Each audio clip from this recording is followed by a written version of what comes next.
We have an excellent panel with two professors, one from Italy and one from Greece.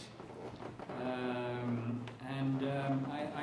just do a little bit of an introduction with reference to the IMF report. Some have noticed that the WEO came out yesterday and the Global Financial Stability Report came out this morning.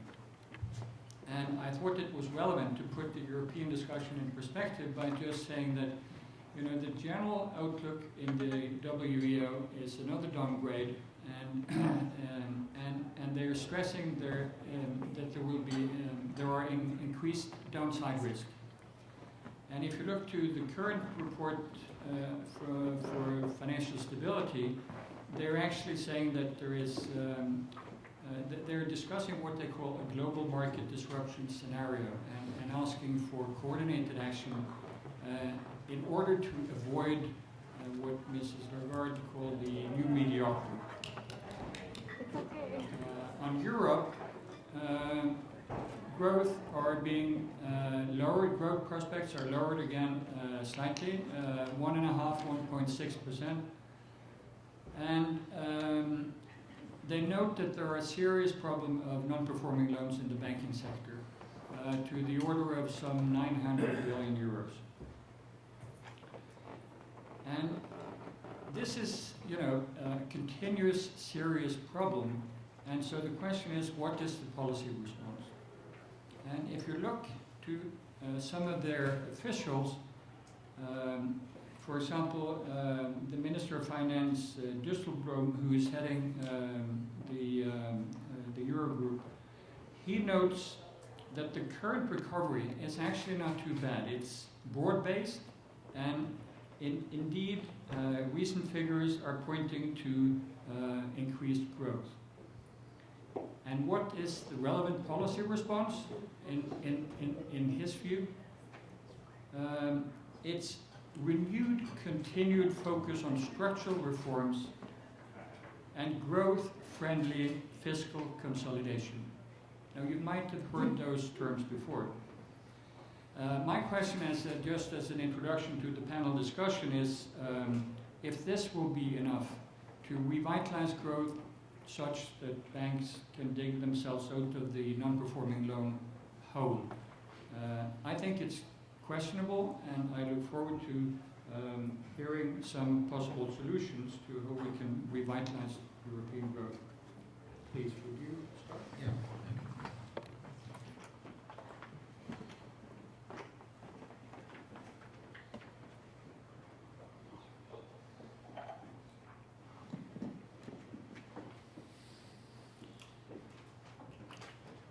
Okay, let's start with some undisputed proposition, at least I believe that we may not dispute. Okay, the main goal of the economic and monetary union, the euro construction, was to produce a single financial market. The euro area has a single currency, a single central bank, a single monetary policy, but it does not have a single financial market. A single financial market requires that all financial operators refer and have access to the same set of risk-free assets, which mean that they confront the same yield curve that is necessary for pricing risk and for liquidity management. Now, the situation in the euro area is that all the 19 countries have their fiscal sovereignty, and the national operators face 19 different yield curves. This means that structurally, this is not a single financial market. The European Central Bank is managed as if it were the central bank of a federal state, while in reality it is the central bank of a coalition of states. The efficacy of the geographical transmission of monetary policy critically depends on the convergence among sovereign conditions. The fact is that common fiscal rules and macro constraints are not able to produce sovereign homogeneity. This means that we can have financial convergence, not financial integration in the structural sense. As the recent crisis has shown, convergence is fragile. One relevant implication of this situation is also that we have structural differences in national funding costs, and they produce structural differences in the cost of credit, especially for small and medium enterprises and the households. The absence of a single financial market limits the singleness of markets for firms, goods, and services.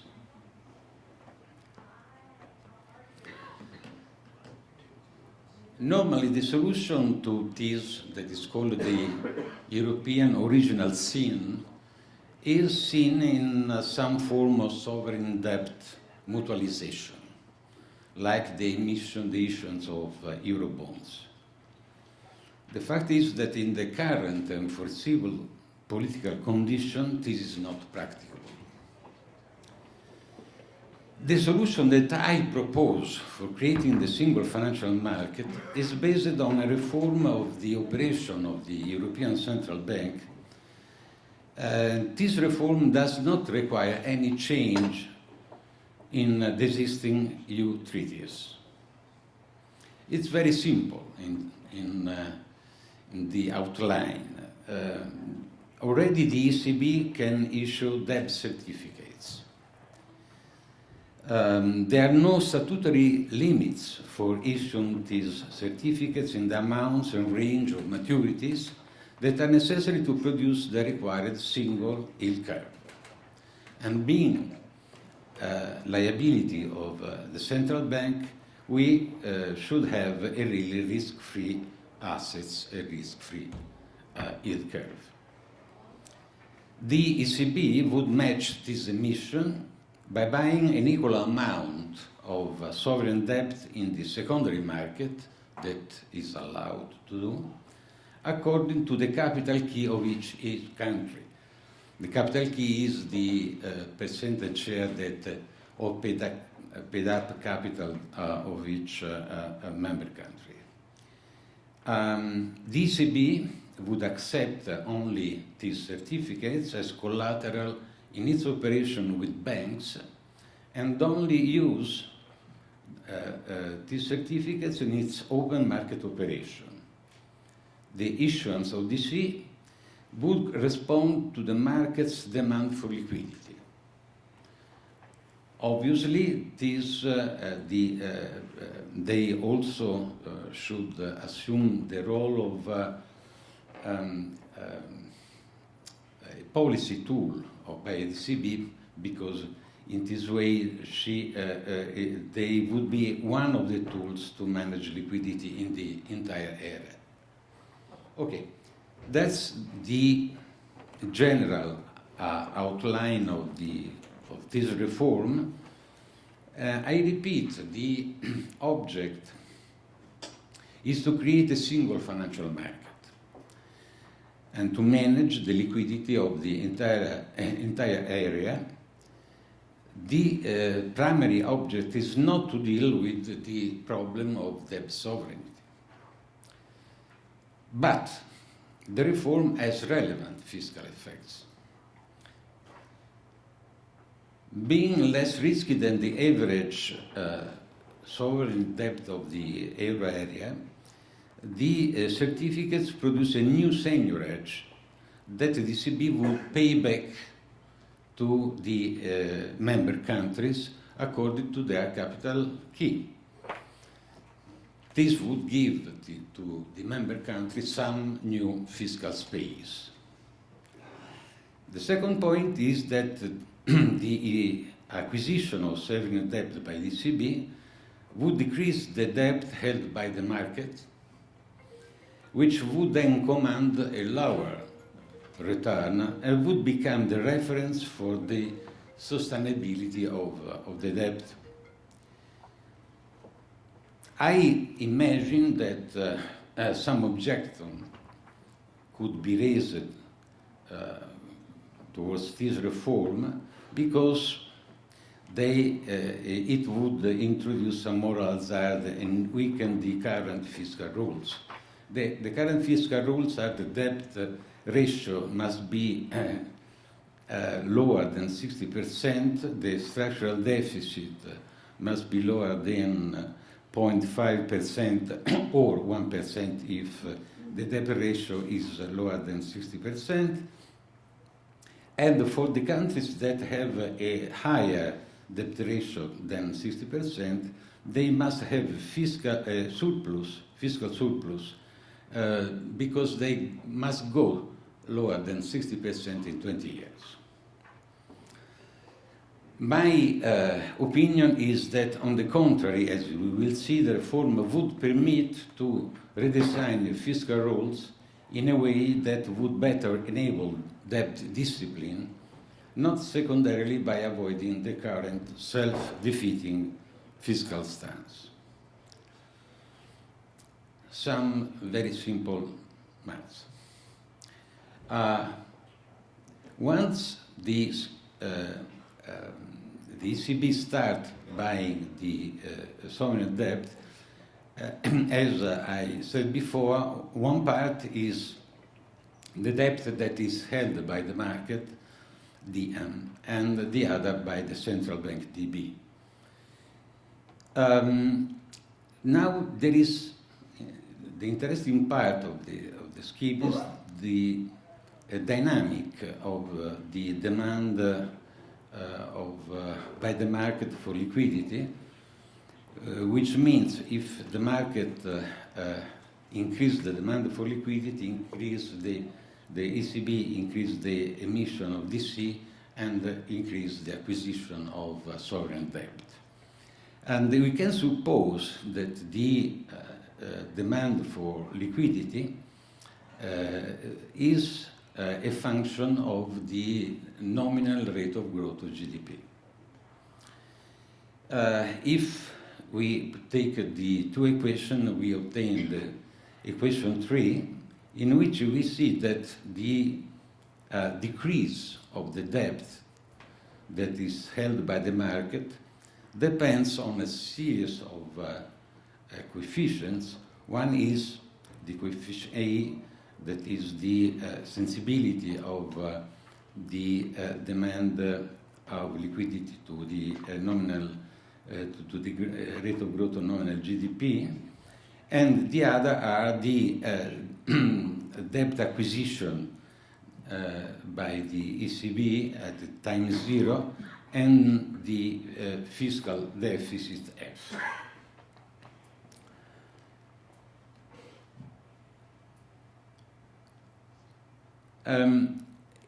The coefficient A and DM depends on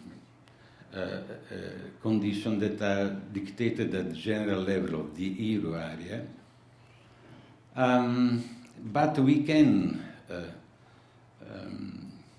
rewrite the previous equation with the coefficients, which we have to rewrite that equation with the coefficients that are specific to each country. So we obtain equation 4, in which for each country the rate of decrease of the debt held by the market depends on general coefficient as before, but on specific coefficients like the nominal rate of growth of GDP of the country, on its fiscal deficit, and the amount of initial debt.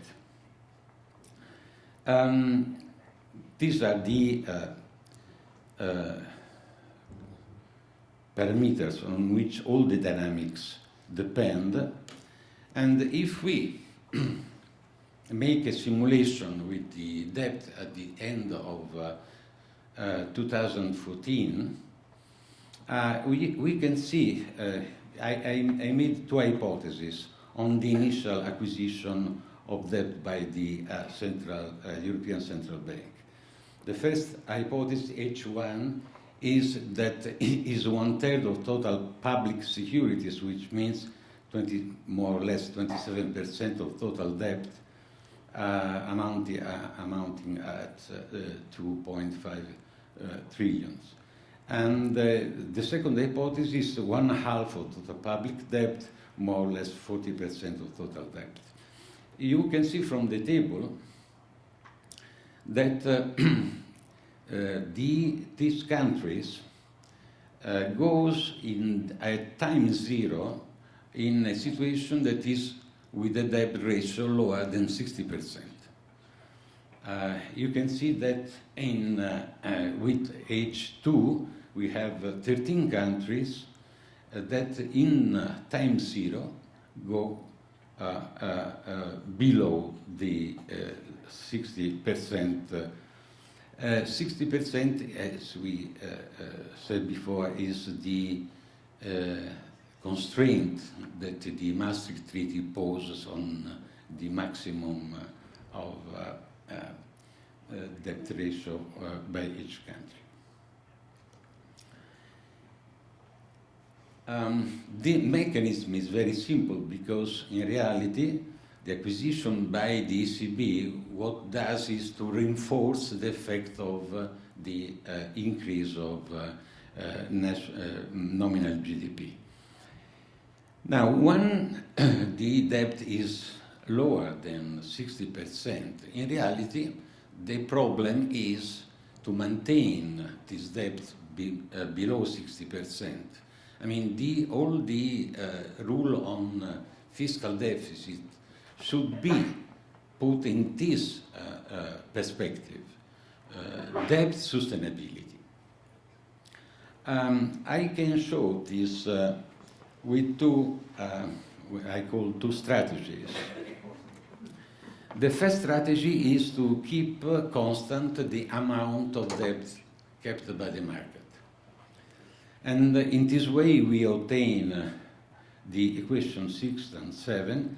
Equation 7 tells us the amount of deficit that is consistent with maintaining constant the absolute amount of the debt held by the market. The second strategy is to keep constant the ratio between the debt held by the market and nominal GDP. In this situation, obviously, we obtain with the equation 10 a fiscal deficit. We could call it an equilibrium fiscal deficit that is higher than in the previous situation.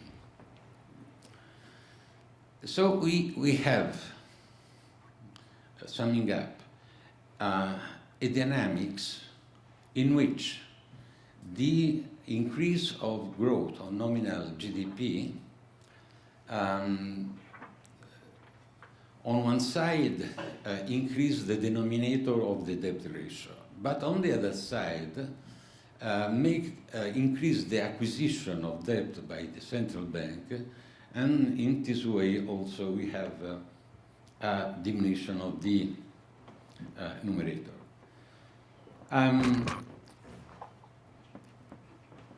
If we think at the sustainability of debt, the 60%, I don't know how it was reached, but well, let's give to some of our European friends a hand in convincing them for this scheme, and let's plan a higher cushion of safety for debt. I mean, not 60%, but for instance, 30%. And in this way, we could transform the two strategies in new rules, in new fiscal rules. Adopting the first strategy, for debt between 60 and 30%, and the second strategy when the debt ratio is below 30%. And here I present what it would be happen for Germany. Okay? Under the two hypotheses on the initial acquisition of debt. As you can see, for Germany, as we have seen before, at time zero, Germany goes below 60%. Okay? If we adopt our rules, new rules, Germany can have a fiscal deficit that is consistent with decreasing, with the first rule, with decreasing the debt ratio.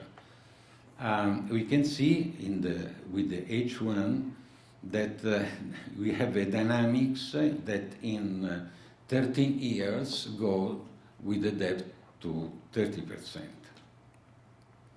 Then after having reached the 30%, this ratio is stabilized, and the fiscal deficit that is consistent with the stabilization of the ratio goes from 1% to 2.2%.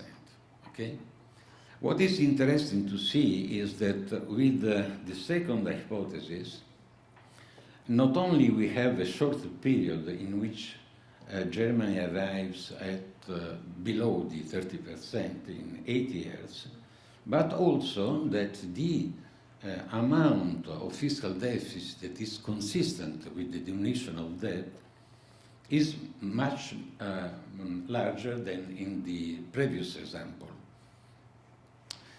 This is interesting because if we have seen that we have 13 countries, let's use the H2 hypothesis. If we have 13 countries that goes at time zero in a deficit, okay, which permits them to go on diminishing their debt, we have in the euro area a reflationary stance.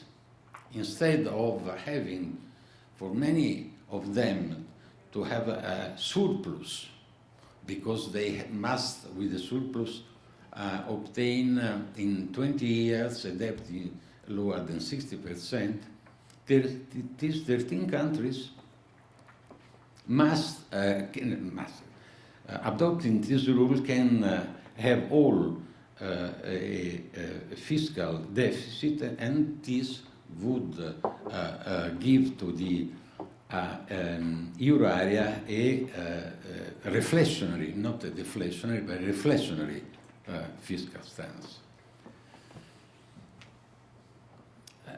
This obviously would help also the other countries that we see here, Belgium, Cyprus, Greece, Ireland, Italy, and Portugal, that are the more indebted ones, that would not go immediately below 60%.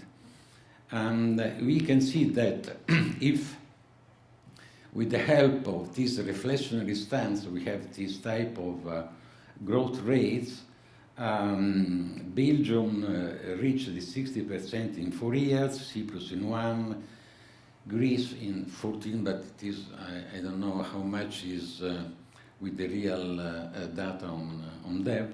Ireland 4, Italy 8, and Portugal 4. But we must understand that these countries that let's take, for instance, Italy, that could go in 8 years under the 60%, would go following the rule of fiscal deficit equal to 0, not with a surplus. Okay, this means that for Italy, for these countries, instead of having a surplus, can go with a balanced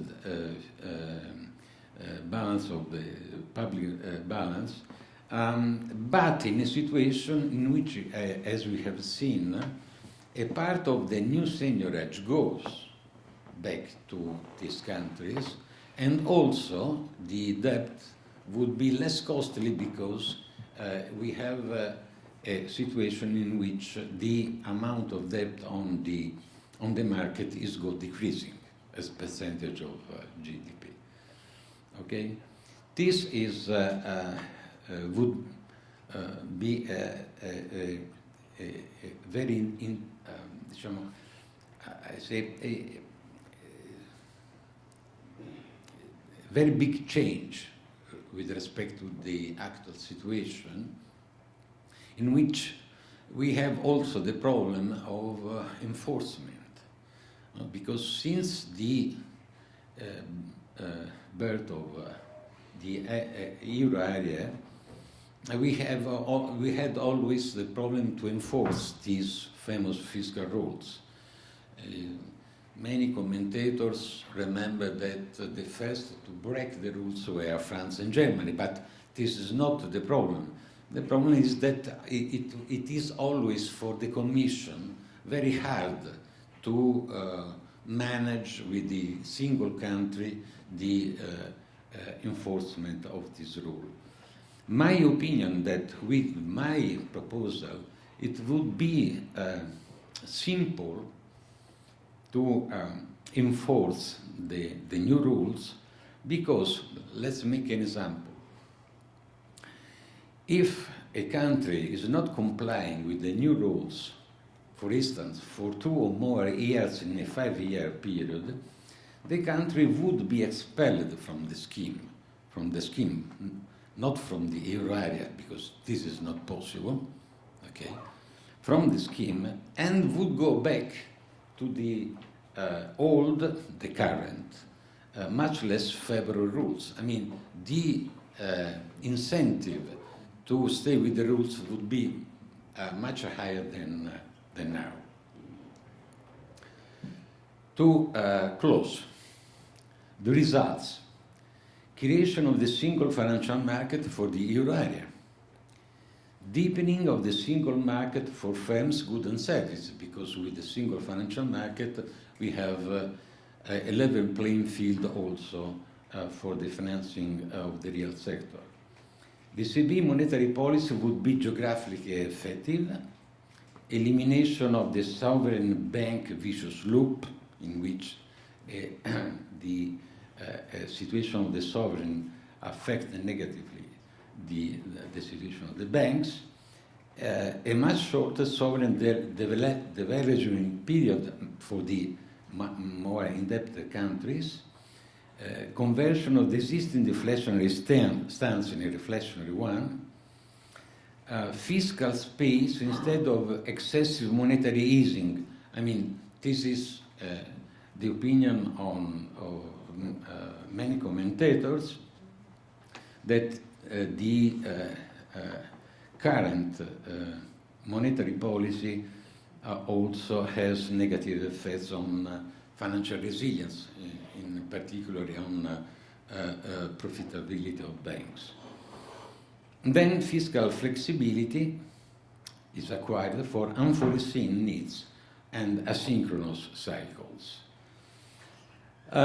We could put another rule that the acquired fiscal space should be used for public investments, in particular infrastructure that would be very important for Europe.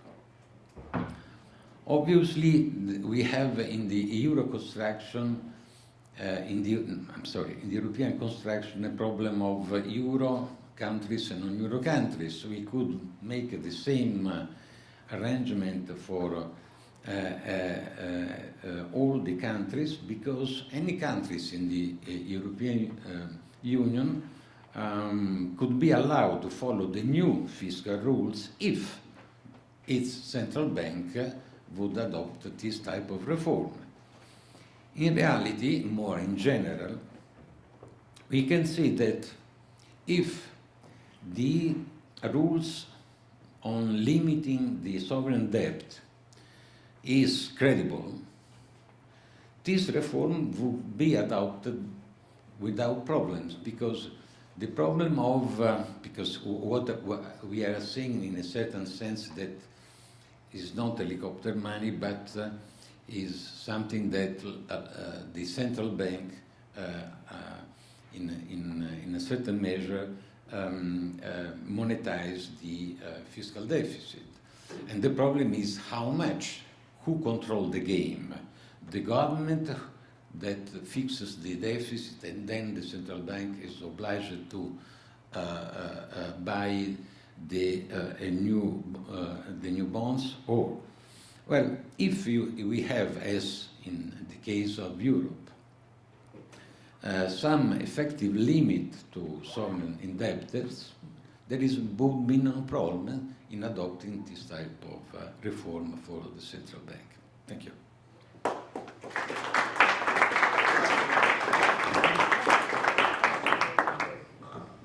Yes, please.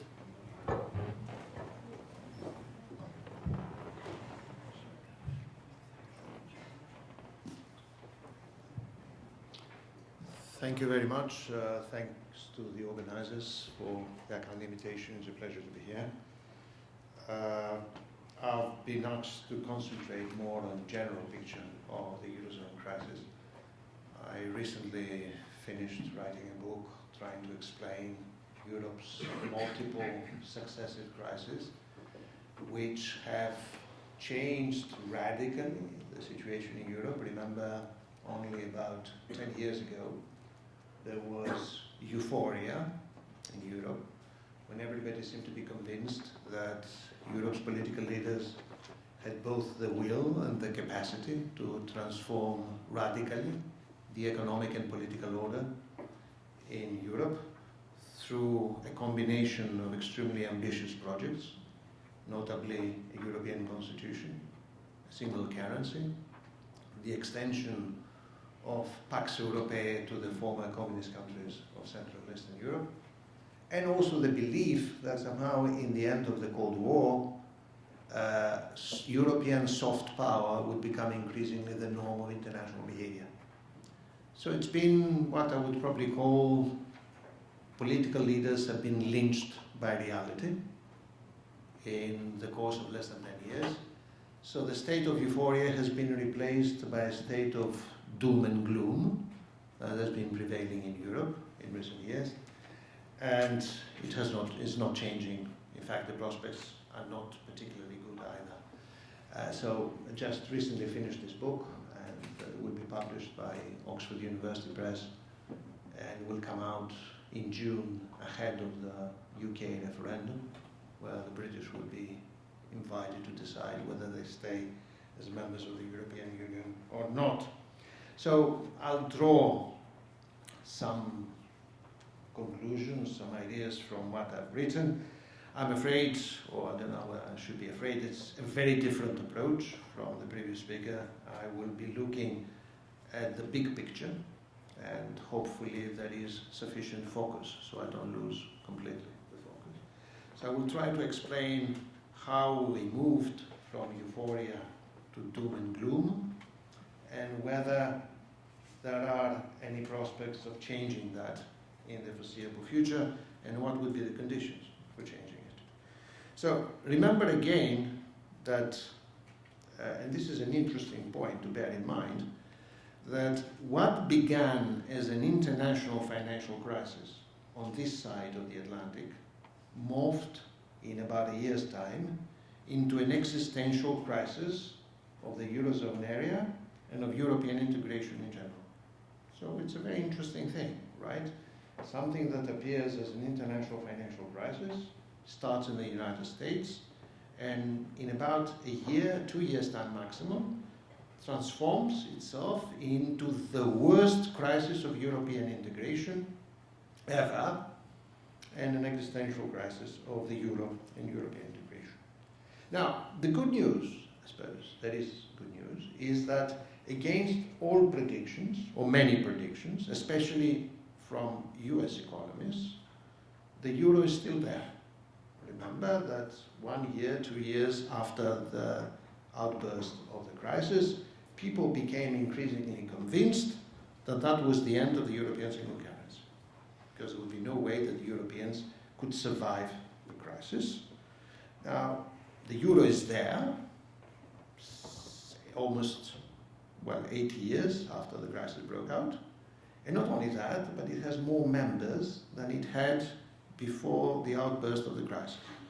We've got now 19 members in the Eurozone. We started with 16 when the crisis broke out. So one thing that is very clear from this crisis is that the Europeans seem to have a very strong instinct of survival when they reach the edge of the precipice.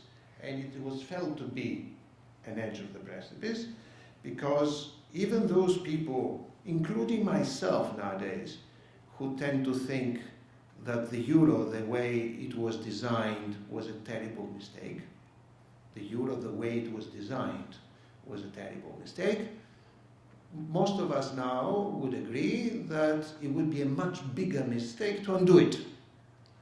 So, and the reason has to do with prediction of very large, very considerable loss of GDP and jobs, bankruptcies, multiple litigations across borders, which would have effects, broader effects, not only on European economic integration, but European political integration. So the euro looks today a bit like an unhappy marriage in which the partners stay together because they are convinced that the cost of divorce is prohibitive. So that's how I would describe the situation with the euro today, which,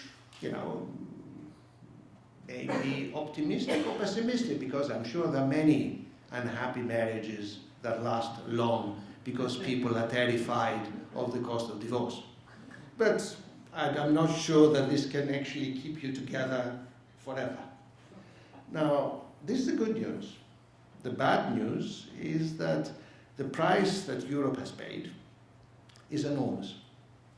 And the price is in economic as well as in political terms. Let me go through the list very quickly. Tremendous price in terms of GDP. Let me just give you one figure.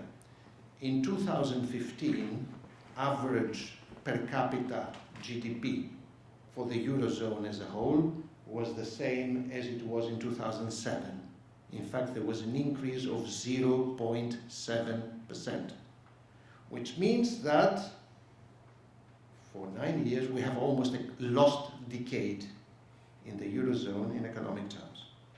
Unemployment rates have gone up. The average rate of unemployment is around 11% for the Eurozone. Furthermore, what has happened during this period is that economic divergence has increased dramatically between countries and within countries. So they're both between countries and within countries. Public debt as a percentage of GDP is much higher, not only because debt has increased in order to deal with failing banks and to deal partially with the problem of a prolonged recession, but also because the GDP numerator has remained stagnant. And there's been very little deleveraging in terms of private debt as a percentage of GDP. In fact, on top of a lost decade, which is already a fact, there is a very serious risk for large parts of Europe that this will be followed by a lost generation. Because in some parts of Europe, the rates of unemployment are high, so 11% is the average. If you take Southern European countries, the rate of unemployment can be anything between 15 to 25%. And youth unemployment is usually almost double the average rate of unemployment, which means that in large parts of Europe there's a prospect of a lost generation. People will not have jobs. Now, the political implications of that have also been dramatic. There's been political fragmentation. There's been the worst period in political terms in recent years. Politics in the Eurozone became toxic. And there's been political fragmentation between countries, but also within countries. And this is something I'd like to insist upon. It's not only that there are divisions between creditors and debtors, north, south, center, periphery, depends on how you look at it, but there's also increasing divisions and fragmentation within countries, because the Eurozone crisis has exacerbated a much more longer-term trend of growing inequalities within European countries. Not as bad as in the United States, but bad enough. Okay, so the result of this has been the rise of anti-systemic parties across Europe, not only because of the crisis, but also because of immigration. Now, you might say that there's nothing wrong with anti-systemic parties, and I would subscribe to that, but the problem is that in Europe today, probably to some extent also in this country, we are witnessing a period in which the breaking down or partial, the shaking of the old political order creates a vacuum that for the time being is largely filled by demagogues and not by a new order. And this reminds me of the famous old phrase of Antonio Gramsci, who said that in some periods of history, the old is dying, the new has not yet been born, and this is the time for monsters. So these are the political monsters. Okay, now let me present possible explanations to why this happened. Why is it that Europe suffered much more than the United States, for example, as a result of a financial crisis that is not only European, it was also American. And for the sake of simplification, I will submit to you that it has to do with a combination of three reasons. I put it very simply. It's a combination of poor design, wrong policies, and bad luck. So let me explain what I mean by poor design, wrong policies, and bad luck. Poor design because the Europeans back in the early 1990s decided, rightly or wrongly, but essentially for geopolitical reasons, to create a common currency. But they were not prepared to back up the common currency with the necessary institutions that make a currency sustainable, nor were they prepared to take the measures to create the necessary legitimacy base for this currency union to rest upon. And this thing became obvious when the crisis erupted. And there comes bad luck. The Europeans had created what I personally used to describe before the crisis. The Maastricht construction to me was like a postmodern construction that was trying to defy the laws of gravity. And at some point, laws of gravity catch up with you. But so it was, we were not prepared. But we were also terribly unlucky, because to have the first test of your young currency coincide with the biggest international bubble bursting since 1929 is bad luck. Okay? And then came wrong policies. And wrong policies had to do essentially with two things. But before I talk about the wrong policies, let me remind you of some of the things that actually happened in Europe. Because between 2010 and today, there's been a series of unthinkables that have happened. If you go through the list of what happened, I'll go through very briefly, and you would have presented those things in 2008 to say, this is what the Europeans are going to do. The answer would have been, wake up, or what are you smoking? These things don't happen. Well, they did happen. So let me remind you of a few things that actually did happen, and this is why we still have the euro. First of all, there have been bailouts of countries, which were supposed to be prohibited by the Maastricht Treaty. Now, through the bailouts of countries, we indirectly also bail out our banks. Okay? So bailouts of individual countries were an indirect way of bailing out the banks that had lent those countries. We had a partial restructuring of Greek debt, which came too late and was not enough.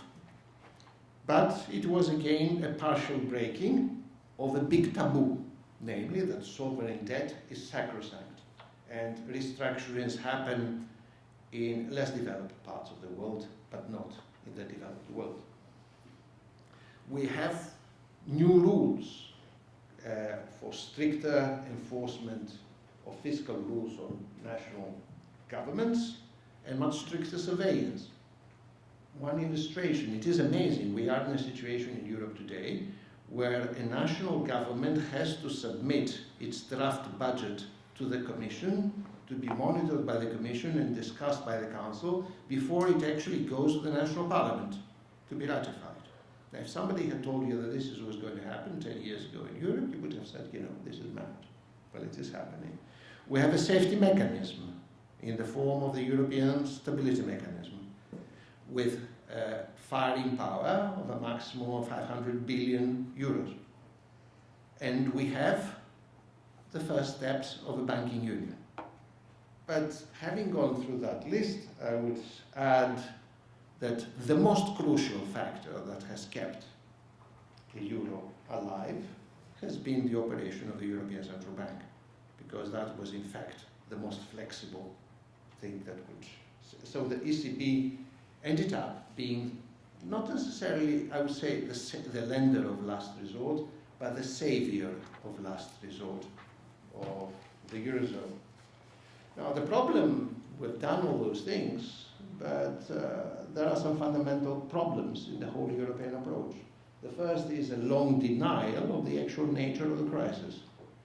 We, I mean collectively, pretended for long. The official narrative was that the crisis was the result of fiscal laxity. Now, this was true as far as Greece was concerned, but it was not true for most of the other countries of the Eurozone.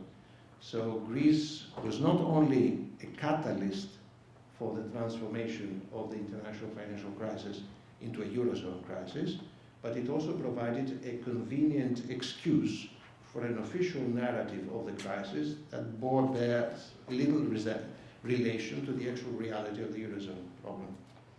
So we pretended that the problem was fiscal policy instead of recognizing that it was essentially a banking and debt crisis. And in that respect, the European reaction has been much slower and much less drastic than the American reaction in dealing with the problem. And the second is that is the combination of monetary and fiscal policy. But largely one way I would put it is that what happened was that we all knew that we had to go through a difficult and painful adjustment after the bursting of the bubble. And we also knew that deficit countries had to go through an even more painful process of adjustment. There was little margin of maneuver in terms of fiscal policy. What we did discover in the end was that adjustment was going to be extremely, I'm not surprised in fact that it happened, extremely asymmetrical, because the burden of adjustment fell almost exclusively on the deficit countries, while the surplus countries did virtually nothing, but they did one thing: they took the credit risk. So there's been an implicit division of labor. The adjustment fell on the deficit countries, and the creditor countries took the credit risk. The result of this kind of asymmetrical behavior, let me illustrate that, all the countries of the southern periphery plus Ireland had to go through very significant, rapid process of fiscal consolidation, which was in the early years combined with financial strangulation because of the credit risk, the country risk that emerged. But at the same time, countries like Germany continued to have an inflation rate of close to zero and surpluses in their current accounts, which are now of the order of 8% of GDP. So adjustment is highly asymmetrical, and this kind of asymmetry has an overall deflationary effect if you believe that there is an element of Keynesian analysis left in economics. Okay, if you don't, it's a different matter. So, in the Eurozone crisis, there's been a big division between countries. And the big division was about essentially the answers to the following questions. Who decides? Who adjusts? And who takes the credit risk? These are the key political questions, political economy questions. And the questions were answered in relation to essentially the balance of power in Europe. So the balance of power was that the surplus countries, and notably one country, Germany, called the shots and continues to call the shots. So many things have happened, many things have changed. I still submit to you that Euro governance is neither effective nor is it legitimate today. It relies almost exclusively on monetary policy, with very little margin of maneuver in terms of fiscal policy because of all those rules that we have introduced. So it's interesting, there are two ways of looking at the new form of Eurozone governance introduced in recent years. One way of looking at it is that we have now much more effective, robust rules with strict surveillance that reduce the risk or reduce moral hazard and reduce the risk of fiscal irresponsibility. Okay? That's one approach. The other approach is that we have simply made the straitjacket even tighter in the European lunatic asylum. Okay? And it's interesting that Mr. Schäuble, for example, comes and says that we should move to a situation in which there is a European budget commissioner who has the right to veto national budgets, therefore enforcing even more effectively the existing rules, which, if you think that the rules are wrong, suggests that you would have a budget commissioner who would make sure that the straitjacket actually kills you. Okay? We have, therefore, we rely too much on monetary policy, and there's so much that can happen. Fiscal policy has been essentially, has disappeared as an instrument in dealing with a prolonged recession in Europe. And there is an implicit idea that we operate on what is called sometimes now the Ohio principle. You know what is the Ohio principle? The Ohio principle is own house in order, which means that if each national economy operates according to the proper rules of Eurozone governance, we will all be fine, which implicitly suggests that nobody cares about the overall macroeconomic policy stance of the Eurozone. So we don't think of the sum, we only think of the parts. And the fact that the overall fiscal response of the Eurozone may be procyclical in times of near deflation and very low growth is not of concern to anybody, because there's nobody who has a view on the subject. Now, so I do believe that despite changes, the monetary union remains dysfunctional, and the policy mix is partially wrong. Can this change? Well, for it to change, you need changes at the political level, because it is not a theoretical issue. It is an issue that will be decided in politics. And one of the problems you have to deal with, and this also refers to the presentation of the previous speaker, is the continuous refusal, which is to a large extent understandable, from creditor countries to share risk. As long as this continues, you cannot have progress in many places, or their approach to limit as much as possible the sharing of risk.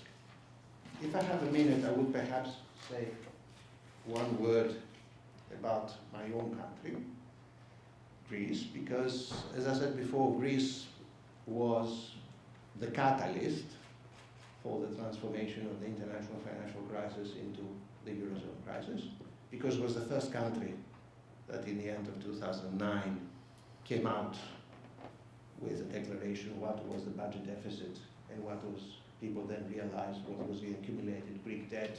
Then they realized that suddenly this thing may not be sustainable, and it transformed completely the situation in Europe. But Greece remains until today, with 3 successive adjustment programs, the weakest and the most vulnerable link of the Eurochain. I believe that the Greek case study, or rather Greece, will become a case study to be studied in various universities, what exactly should not be done in such cases. And let me summarize why I think it's been a disaster. First of all, because Greece in 2009 has had admittedly the worst combination of 3 deficits in the Eurozone. It had the highest budget deficit, on top of the highest accumulated debt.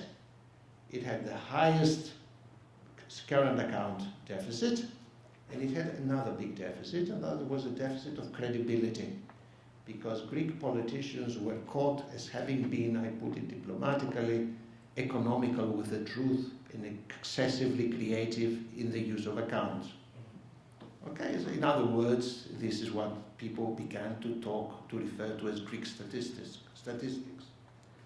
So Greece in 2009-10 was essentially a country that was insolvent, not illiquid.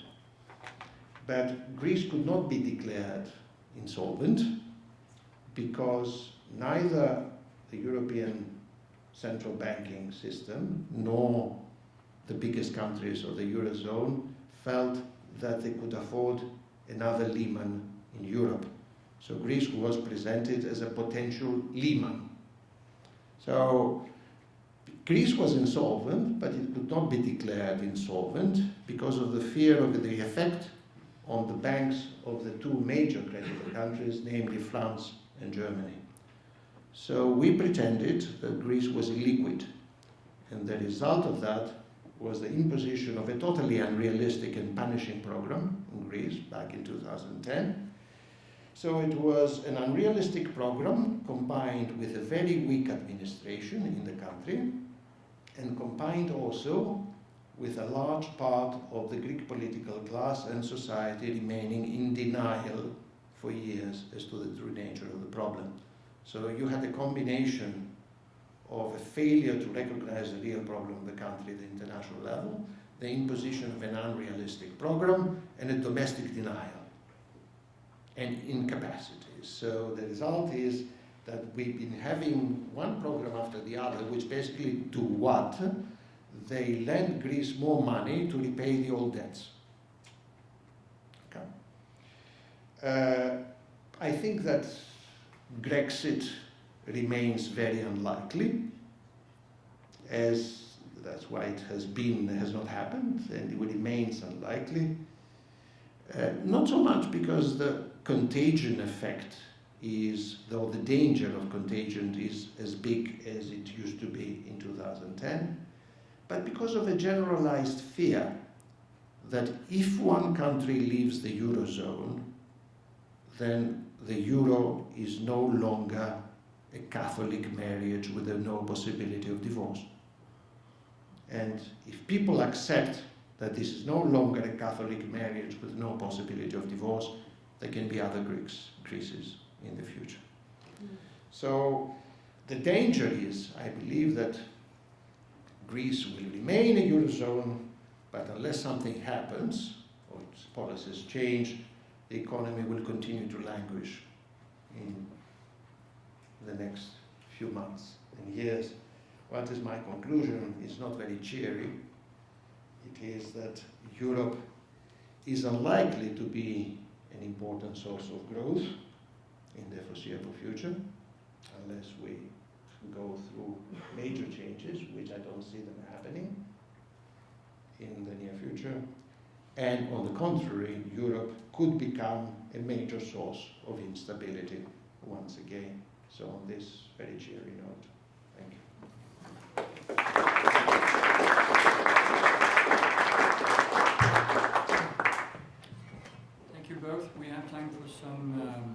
discussion, I thought I would just open up with getting you to comment on each other just before we open up to the floor. I just wanted, again, to add something from the IMF. Ms. Lagarde made the following statement regarding the policy mix, and you talked about dysfunctional policy mix in Europe. And she said, while accommodation should continue in monetary accommodation should continue in most advanced economies, it is clear that monetary policy can no longer be the alpha and omega to recovery. That's the general statement. Now, we talked about creating fiscal space, and I thought maybe I would ask you to comment on this, both of you. Loukas, you heard what Mario said, and do you think his proposal makes sense in creating that fiscal space? And again, Mario, if your proposal were not accepted or is not feasible, what would be the next best proposal? You want to start? My main problem is this kind of proposal is going to hit against the resistance of the sharing of risk, once again. So creditor countries are unlikely to accept the implied mutualization of risk that goes with such a proposal. And the most important creditor is called Germany. Germany will not go for such radical steps unless Germany gets two things, which are both very important. One is a commitment from some of its partners, and especially France, and to a lesser extent Italy, that they will proceed on the path of reform. And number two, that Germany becomes convinced that the system is really not sustainable and there's a risk of breakup. So they will react only at the last minute and if they get increasingly desperate. That's a clear answer. So what do you say? Yes, I don't see where there is mutualization in my scheme because in reality the central bank could always sell to the market all the debt of one country. And after all, if we look at some form of partial mutualization, the central bank could use part of the new seigniorage to accumulate a risk reserve fund against the eventual default. In reality, it's not a mutualization scheme. My starting point is that I do not accept all the other proposals that start not from the single market, but they start from the debt problem just because I understand that the mutualization is politically not possible. This was my starting point. What will happen if something of the sort of my proposal will not be accepted? I mean, we are in a situation in which in the present, but also perhaps in a higher degree in the next future, we have a concentration of problems in Europe. Immigration, low growth, high unemployment, political fragmentation, which means that we have in France, Italy, and other countries a lot of political parties that are anti-European. Okay? If we are not going to solve,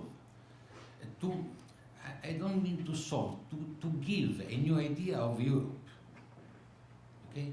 You must give to Europe a new perspective. Okay? If you are not going to give a new perspective to Europe, it's very simple what could be the result. we have not a political solution, because, I mean, in the situation that we have now, when we speak of political fragmentation, well, it's the part of the optimistic interpretation of the situation, because in reality we have animosity among many European countries. For instance, in Germany now, they accuse the ECB policy for the defeat at the election in Germany by the defeat in the sense the increase of the votes of the Alternative für Deutschland, the new party of the far right. This means that then the German government is making some not nice comment on the ECB policy, and because it is a policy that is going to favor Italy, France, or Greece, and so on, and against Germany. This is this political situation now in Europe. Fragmentation, I don't know if it renders the situation. What I mean is, we need to find a technical solution to a political problem. Okay? What I tried to find was a technical solution to a political problem, because I, at this point, would be happy to hear from some of my German friends, or not friends, what are the, because this is the situation now, what are the objections to a proposal of this type? Okay, I would be interested to know what is not going to work. What are the negative aspects for Germany? I made the simulation for Germany not by chance, looking at what would be for Germany the adoption of a scheme of this type. I mean, I would be interested to know from the German people, German authorities. I tried to send the paper to some German economists, no reply. Okay, I don't know, but I mean, I would be interested to know what are the problem of this type of. If I may, just one point, to avoid misunderstanding, I was deliberately wearing the hat of the advocate of Mr. Schäuble, Yep. to show what would be the political objections, okay, to the plan. I fear that at this stage of the game, we're not going to deal with technical solutions. It's going to be either a political solution one way or the other. You cannot have a political solution if you do not have a technical. Okay, fair enough. Okay. No, you need both, but Okay. again, I think what is the Obviously- optimal policy mix is. Obviously, you need a minimum convergence to adopt a proposal of this type. Okay, but without that, Europe is dead in 6 months. No, 2 years. Let's see where we can go from here. I have 4 speakers. Let's start on the Canadian side, and then we'll move to the ECB. Marc Lavoie from the University of Ottawa. I have a comment for Mario.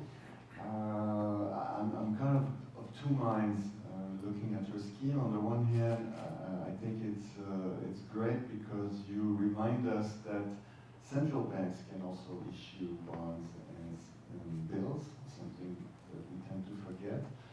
On the other hand, I have a difficulty in seeing the true difference between quantitative easing and your scheme, in the sense that in both cases, the central bank is holding bonds issued by the governments, and you talk about you make a difference between the total debt of the government and the debt being held by the market, but in both with your scheme and with quantitative easing, the amount of debt that could be held by the market would be the same. I mean, if the central bank decides to hold half of the debt of the government, it can do it either through quantitative easing or through your scheme. And from the interest payment point of view, also it would be the same. The governments would be paying exactly the same amounts of interest. Let's take a couple of questions. Constance there. Thank you. I'll try to be brief. I could be very long, of course. I don't really agree with the gloom that emerged from both speakers in general. But I will try to refer only to some factual things and very brief, not general comment on what was said. Regarding Loukas Tsoukalis, he had a list of things that were about the poor performance of the European economy since the crisis. But he started that enumeration by saying the price of keeping the euro. And that I could not agree, because many of those things that happened could have happened even if there was no euro, like the bailout of banks, out of the international crisis and all of that. So many of the things you mentioned cannot, and I think you agree with that, so it's not a point of dissent, I presume, but it's just because you started to say you paid a big price because of the euro. I don't agree with that, of course. The second factual point has to do with what you said, that bailout was forbidden by the treaty, and nevertheless it happened. Well, it's not exactly like that, because the bailout prohibition in the treaty does not mention loans.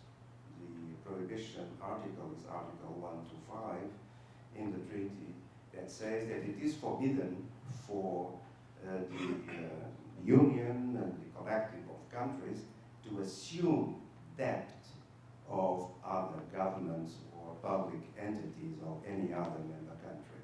So it's the idea that this cannot really be done, which, by the way, is the article that is invoked to say that an explicit haircut on the debt of other countries would be indeed assuming part of their debt, and that is forbidden by Article 125.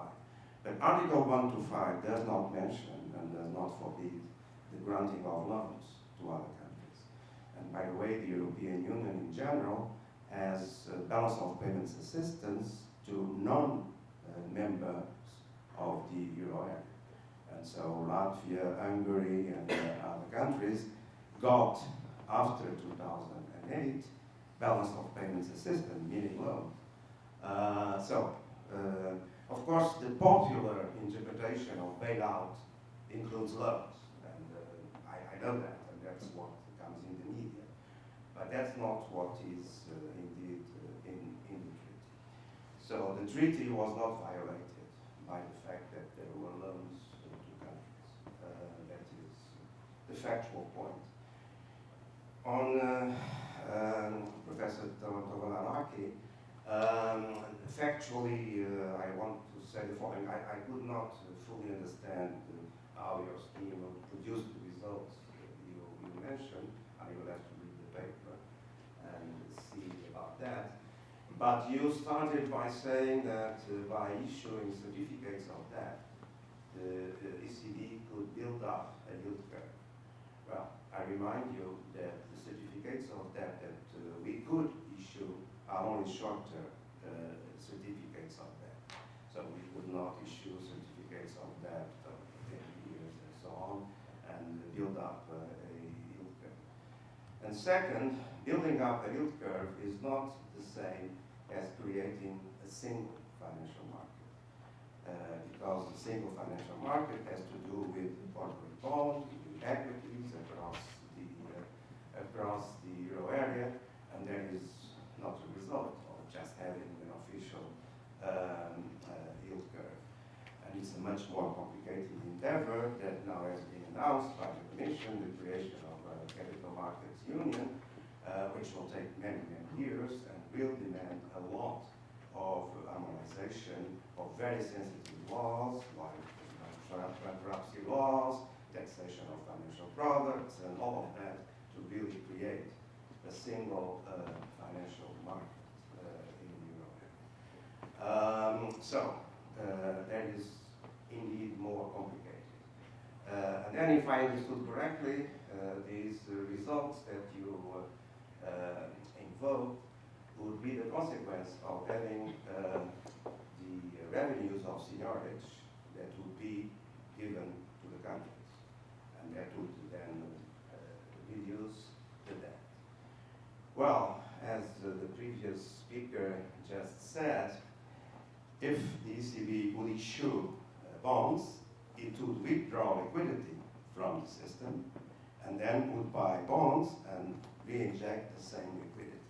Well, that would be much less expansionary than what we are doing just by buying government bonds in the secondary market with our QE and expanding monetary base and money in the euro area. Also, in terms of seigniorage, only if by having bought the government bonds, we would assume that they would not pay us the interest that is attached to those bonds and would then amortize the bonds at maturity. And if they would continue to pay, of course, as they would, we could not, of course, ever say that now that we have bought these bonds in the secondary market, the governments are not responsible for that. That would be tantamount to withdrawing the debt, which we never could do, because that would be prohibited by Article 1 to 3 of the treaty. And not doing that, it means that whatever seigniorage we would generate by issuing the certificates of debt would then be a revenue, but that revenue would be offset by, for governments, by what they would have to continue to pay us for the bonds that we buy to the same amount. So I really didn't understand how seigniorage would perform that marvelous result that the debt ratio of all these countries would come down so quickly as you presented. But again, I have to go through the paper more carefully. I was just referring to some factual aspects that create to me a puzzlement just by listening now and not being able to examine the whole paper. Thank you. Thank you. I think we'll take two more questions and then you can respond. We had one there and two quick ones. One for Mr. Moe. Having heard all this discussion, how eager is Norway or the other Scandinavian countries to join the Eurozone? And secondly, I guess for Mr. Tsoukalis,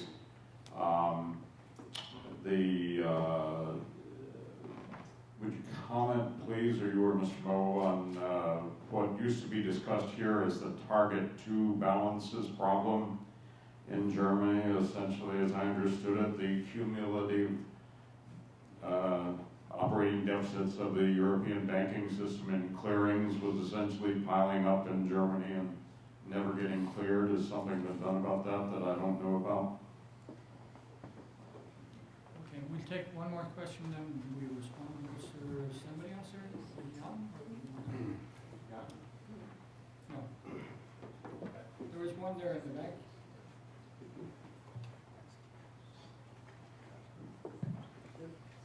Yes, I would like to ask the speakers and also probably Mr. Constancio would also like to answer.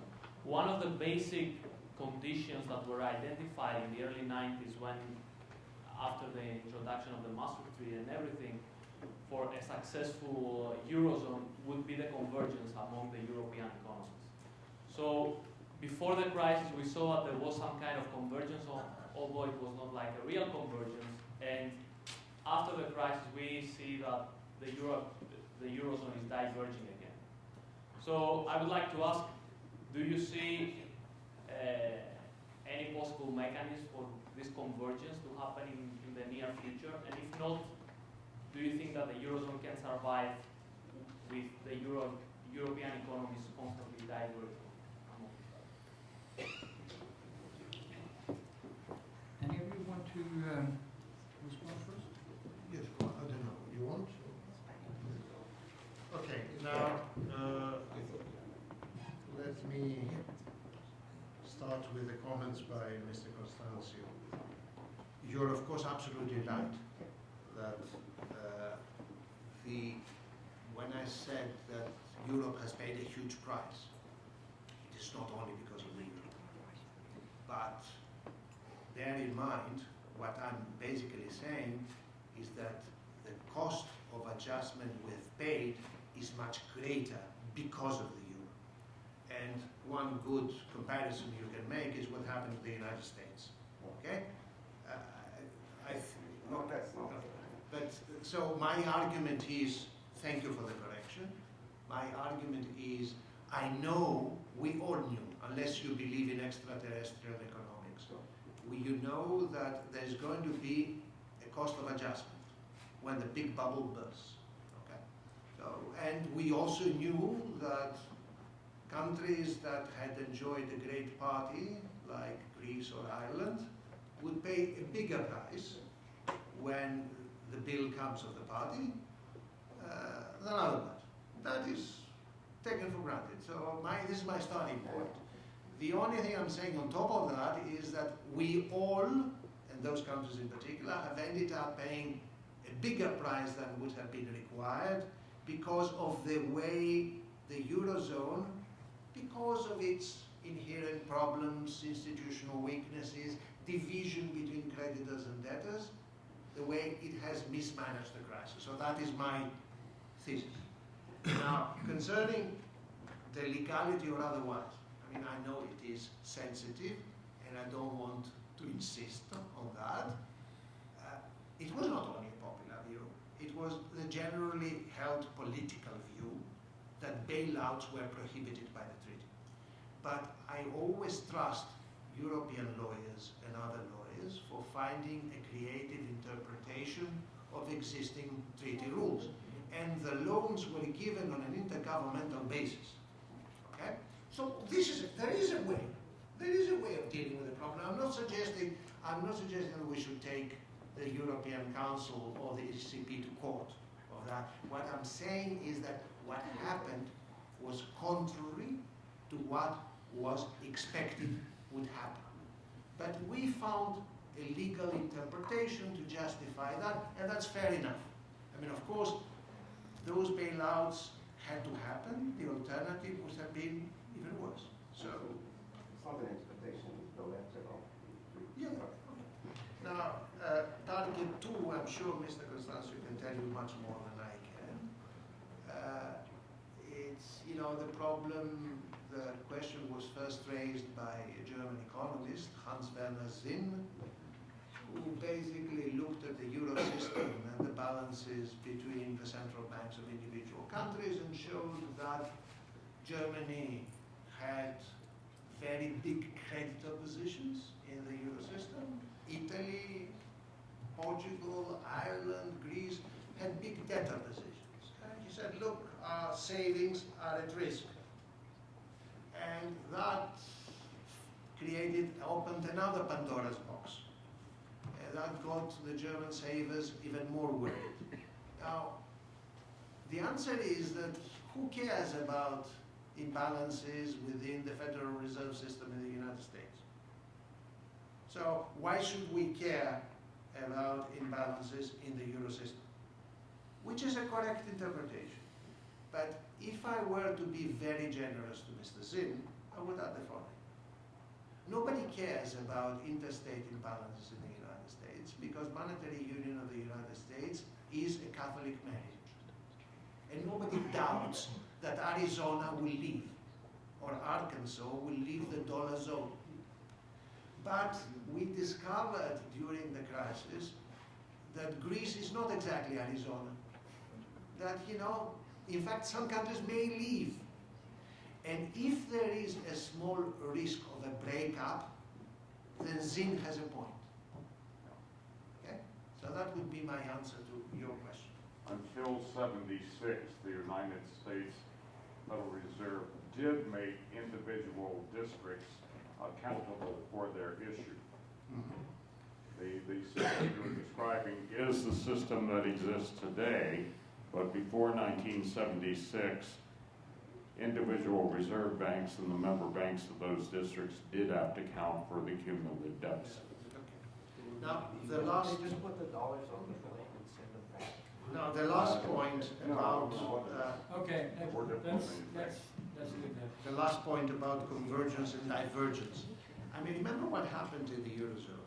In the first 10 years, which is the honeymoon period, there was a huge capital flow from the center to the periphery, okay? Which most economists greeted as something great and normal, right? High savings in the center, notably Germany. They go to countries with higher rates of return. In the periphery, they are growing faster, and there is economic convergence. The only problem is, not only in Europe, but in this part of the world as well, some of those capital flows fed bubbles. They did not sustain proper investment and growth, they fed bubbles. So when people did realize there was a bubble, then the capital flows were completely reversed.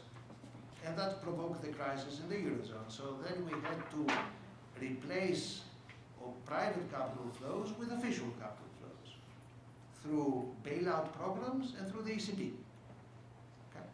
So my answer to your comment would be, what I fear is that if Europe consists at a very slow growth path, and slow growth and also very uneven growth, then it will become increasingly difficult to keep the thing together. I'm not predicting any collapse tomorrow after tomorrow because we know that we all realize that the cost of divorce can be really prohibitive.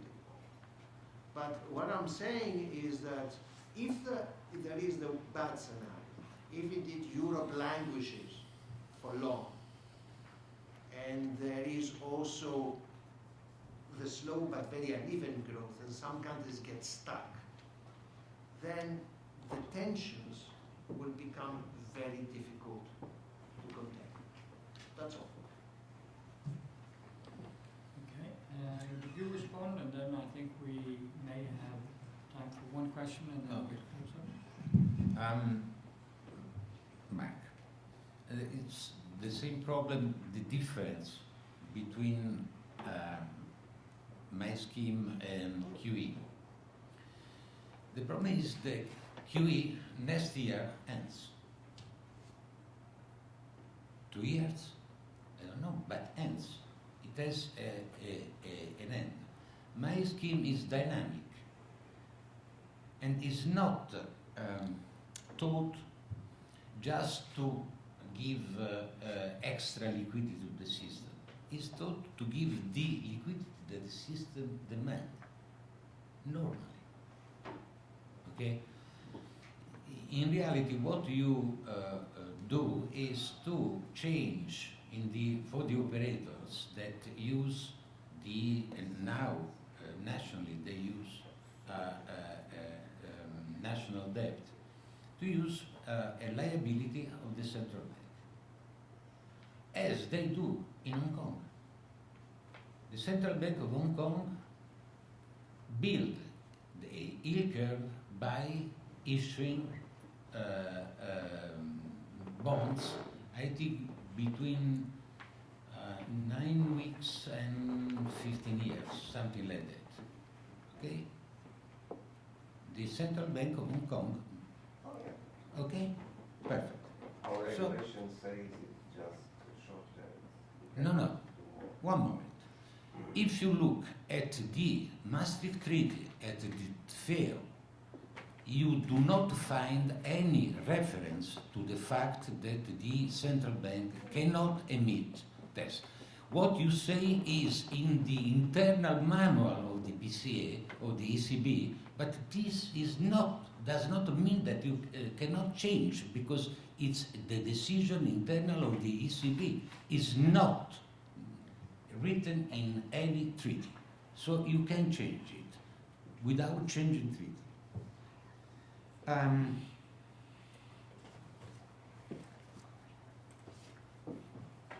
The single market, okay? But you cannot have, I mean, the capital union, the bank union, they are necessary, but are not sufficient. Okay? They, to have a single financial market in the sense that all operators have access to the same risk-free is a necessary condition. Is not enough, okay? In reality, okay, we have the bank union, we are going to build up the capital union, let's hope so, okay? But the point is that if you have only the bank union and the capital union, you have not a single market because you have not a single yield curve. That's my point.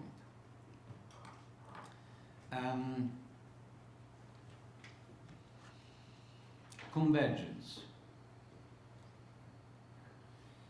Just a joke, in the sense that the German banks are famous because when they invest in financial assets, they lose. Not only in Europe, all over the world. The first bank to have a problem was a German bank with the subprime assets of the United States. But it's just one of the long series of history of the German banks that when they do finance, they lose. This is quite a law, an iron law. Okay, I think we just take one more question and then we wrap up. The lady in the back. Behind you. So we've heard for 2 days that the prospects for stagnation are high, and therefore there is a risk to disintegration of the European Union. So I'm wondering, is there any prospect for fiscal policy for contributing to the growth potential?